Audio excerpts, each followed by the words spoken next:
1 Samuel 24.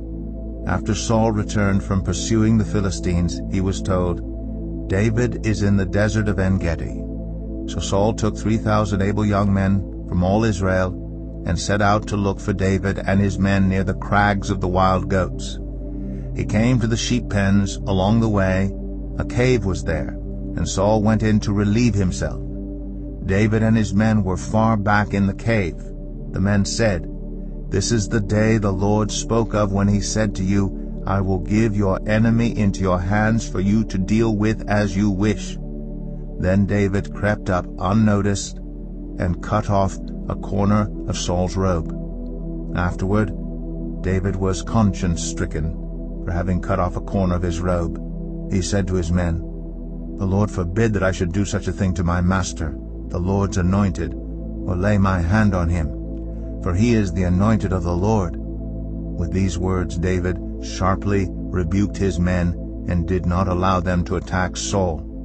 And Saul left the cave and went his way.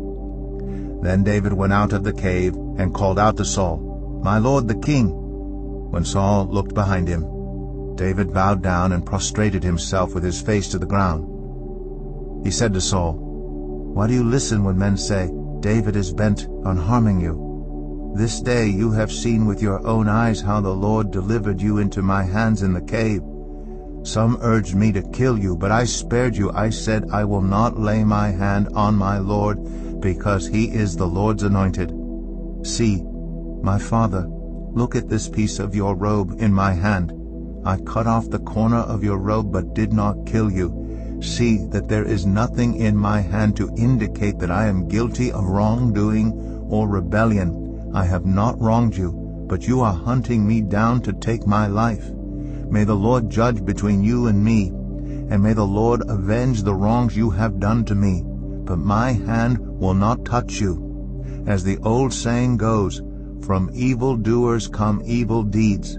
So my hand will not touch you. Against whom has the king of Israel come out?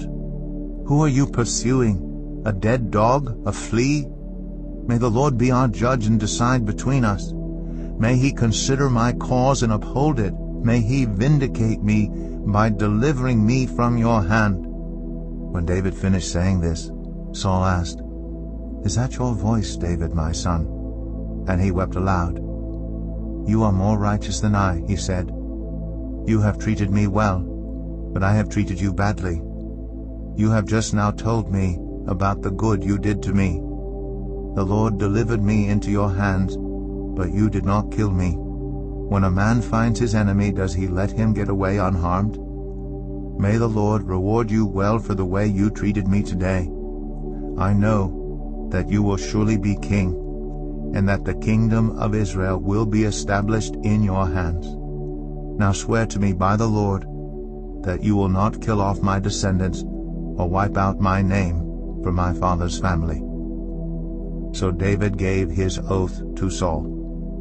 Then Saul returned home, but David and his men went up to the stronghold.